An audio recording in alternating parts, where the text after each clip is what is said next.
Hi everyone, Aiden here with eTrailer. And if you own a Ford F-150, you know it's a really versatile truck. Whether you're using it for work during the week, jobs around the house, or fun with the family on the weekend, it's a truck that can really do it all.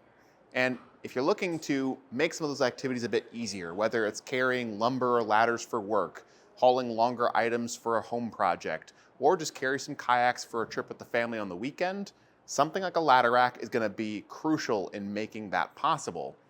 And for me, I think the Thule TracRac TracOne is an excellent fit on our 2024 Ford F-150.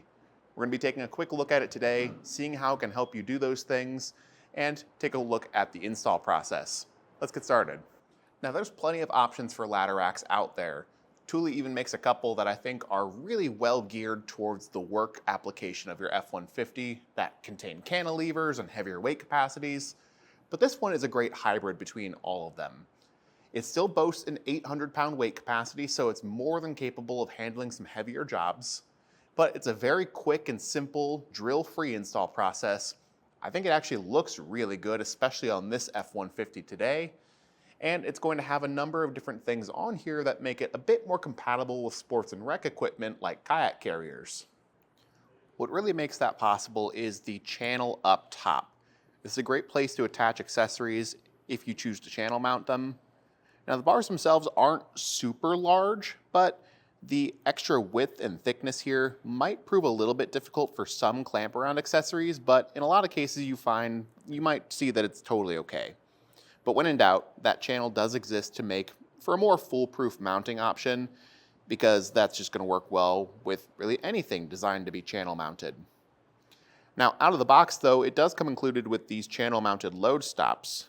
These are metal and have a hand knob for quick and easy adjustment, so you just loosen that up, slide it against your cargo, whether it's a ladder or some lumber, and tighten it down.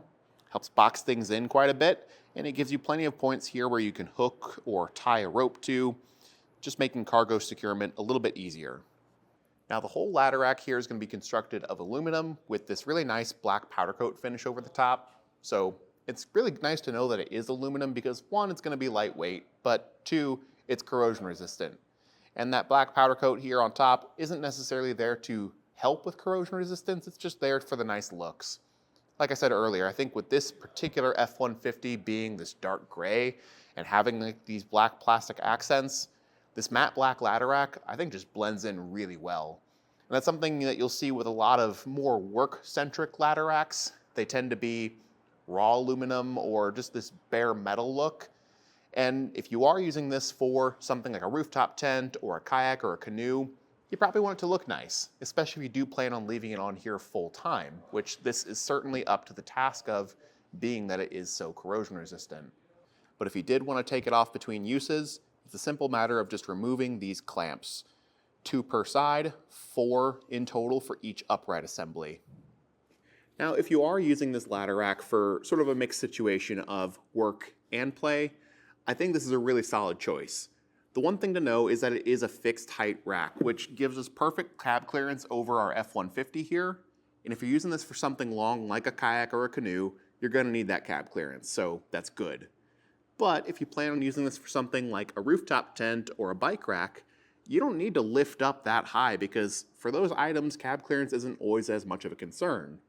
If that sounds like you might consider checking out something like the Yakima Overhaul. It's, again, going to be a full height ladder rack if you need it to be, but it's height adjustable, so you can drop it down below the cab for easier reaching access if you needed to mount something like a tent or a bike rack.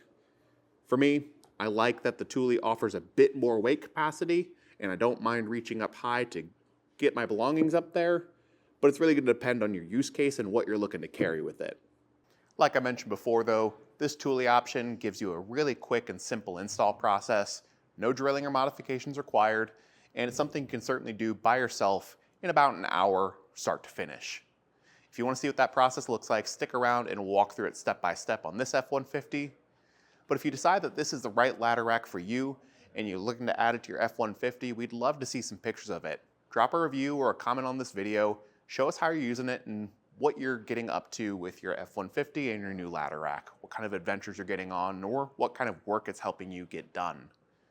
But without further ado, let's check out that install. So we're going to start by laying everything out on our tailgate here and just getting the whole ladder rack upright, just pre-assembled before we take it up to our bed rails here. To do that, we're going to need to grab an Allen key and come to the end cap of our crossbar here. This is the underside right here, and just take out that screw that's holding that cap in place. Now here we've got our two uprights. We've already got our front crossbar all set up. So we want the feet of these back uprights to be facing towards the cab, and we want that Thule logo facing outwards so that the uprights are angled inward. So this is my passenger side, this is my driver's side right here, and I'm just gonna get these installed right now. First doing my driver's side and just sliding it completely over. Now on the underside, you'll notice we've got these square nuts that should line up with the channel here, and might need to just loosen these up a fair bit so that they do slide into that channel smoothly. There we go. This one will go all the way over. I'm just gonna leave it pretty close to the middle right now so it doesn't hit anything on the outside of my truck. And then here, do the same thing for that passenger side.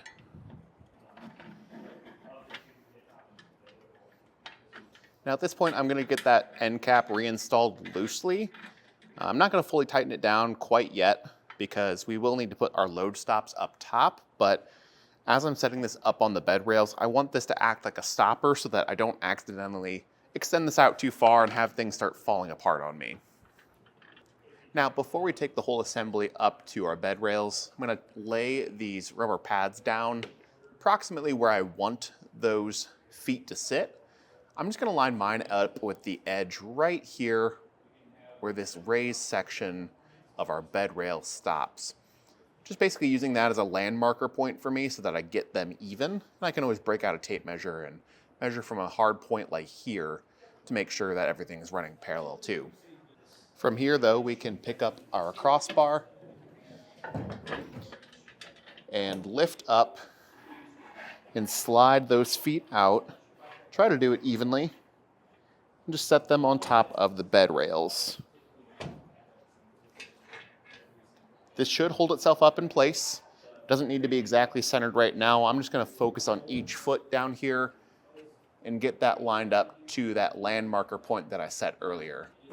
We're gonna do 2 clamps per side. And I'm just gonna get these opened up most of the way like that.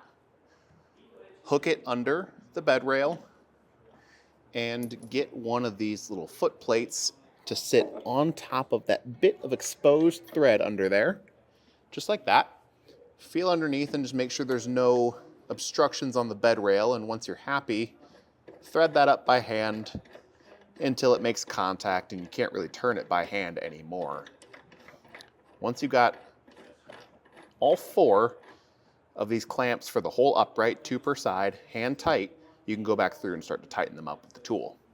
When I'm happy with all the positioning here, I will go back through and just fully tighten down all these clamps, just until they're snug and holding the upright firmly in place.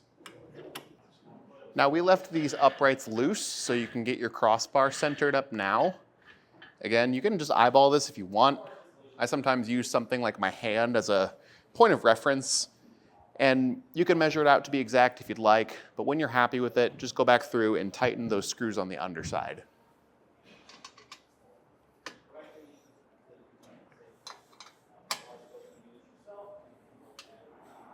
We can return now to that end cap that we left loose and take that out.